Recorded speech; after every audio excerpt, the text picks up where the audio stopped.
जय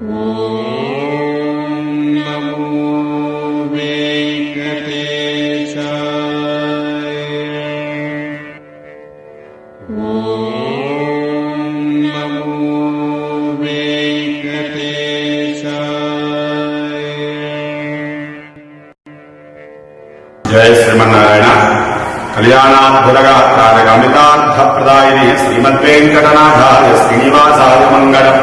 ओम नमो वेंकटेशाय। प्रिय भगवद्बंधुल श्री कोदंडरामनगर दिलसुख नगर हैदराबाद्लोनि श्री अलर्वेल मंगा समेत प्रसन्न वेंकटेश्वर स्वामी वारी देवालయం 1995లో జ్యేష్ఠ బహుళ పాడ్యమి రోజున పుష్పగిరి పీఠాధిపతులు శ్రీ నృసింహ భారతీ స్వామి వారి యొక్క కరకమలం ఎదుగా చాలా విశేషంగా వైభవపేతంగా ప్రతిష్టగా నిలబడినది. ఆనాటి నుండి ఈనాటి వరకు కూడా ఇంతింతై వటింతై అన్నట్టుగా దేవాలయం వివిధ రంగాల్లో అభివృద్ధి చెందుతూ ఉన్నది. భక్తులందరికీ కల్పవృక్షమై మన స్వామివారు కోరిన వాళ్ళందరికీ కూడా వరాలు ఇచ్చేటువంటి విశేషమైనటువంటి స్వామిగా మన ఆలయంలో నెలకొని ఉన్నారు. ఒకవైపు పద్మావతి అమ్మవారు, ఎడమవైపున గోదాదేవి అమ్మవారు, అలాగే ఎదురుగా గరుడామ్మవారు, ప్రారంభంలో ధ్వజస్తంభం దగ్గర గణపతి స్వామి వారు, ఆ పక్కన విశేష ప్రసన్న ఆంజనేయ స్వామి వారు, పక్కనే నవగ్రహాలు. ఇదంతా కూడా ఆలయంలో విస్తరించున్నది. ఆలయానికి నూతనంగా కొనుగోలు చేసినటువంటి స్థలంలో ఒక పక్కన యాగశాల, 4 కుండాలతో విశేషంగా వేదికలతో కూర్చోవడానికి స్థలము, అలాగే కళ్యాణ మండపం కుడివైపున కనీసం ఒక 500 మందికి భక్తులందరికీ కూడా సౌకర్యం కల్పించే విధంగా కళ్యాణ మండపం కూడా ఏర్పాటు చేయడం జరిగింది. దానికి ఎదురుగా 250 గజాల్లో ప్రత్యేకంగా గోశాల కూడా నిర్మాణం చేసుకున్నాము. కాబట్టి మన ఆలయంలో సకల దేవతా స్వరూపంగా స్వామివారు వెలుస్తున్నారు. అలాగే విశేషమైన కార్యక్రమాలు బ్రహ్మోత్సవాల నుంచి చైత్రమాసంలో జరిగేటువంటి శ్రీరామనవమి ఉత్సవాలు చాలా విశేషంగా జరుగుతుంటాయి. ముఖ్యంగా చైత్రమాసంలో ఉగాది రోజున వసంత నవరాత్రులు ప్రారంభమై 9 రోజులు చాలా విశేషంగా కార్యక్రమాలు జరుగుతాయి. ఉగాది పంచాంగ శ్రవణం, ఆ రోజు ఉగాది రోజు విశేషమైన రాముల వారి కలశ స్థాపన, శ్రీరామనవమి రోజున కనీసం 5,000 మంది భక్తుల మధ్య స్వామివారి కళ్యాణోత్సవం అత్యంత వైభవపేతంగా జరుగుతుంది.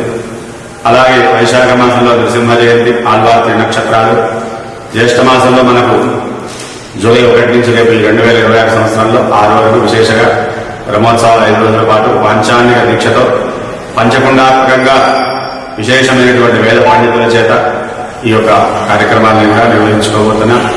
అలాగే తొలి ఏకాదశి ఆషాఢ శుద్ధ ఏకాదశి రోజు స్వామివారికి 105 కలశాలతో అభిషేకం, విష్ణుదాసనామ యజ్ఞం కూడా చేసుకుంటాం.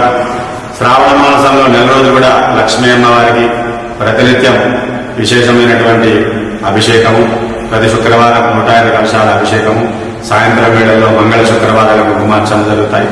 వినాయక నవరాత్రి ఉత్సవాలు, ఆశ్వీజ మాసంలో శరన్నవరాత్రోత్సవాలు, కార్తీక మాసంలో కార్తీక దీపోత్సవం, 4 రోజులు ఆకాశ దీపారాధన, ఇంకా ప్రత్యేకమైనది ధనుర్మాసంలో మన ఆలయం చాలా విశేషంగా పూజలు జరుగుతుంటాయి. పొద్దున 5:30 నుంచి 8 గంటల వరకు తిరుప్పావై సదస్సు, ప్రవచనము శ్రీమాన్ నరుడి మురళీధరాచార్య స్వామివారి చేత, ఉదయం సాయంత్రం పూటల్లో విశేష కార్యక్రమాలు, ప్రతినిత్యం గోష్ఠి ఒక 250 మంది భక్తులు హాజరవుతుంటారు.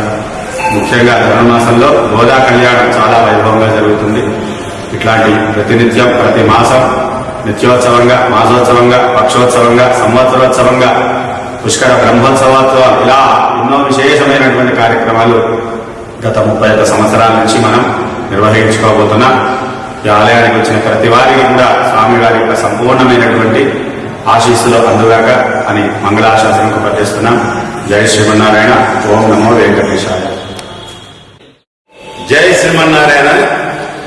శ్రీ అవేర్మంగా సమేత ప్రసన్న వెంకటేశ్వర స్వామి దేవస్థానం, శ్రీ కోదండరామనగర్, గడ్డన్నరం, దిల్సుఖ్ నగర్ లో ఇది 31వ సంవత్సర బ్రహ్మోత్సవము. ఈసారి బ్రహ్మోత్సవాలు 1/7/2026 నుండి 6/7/26 వరకు.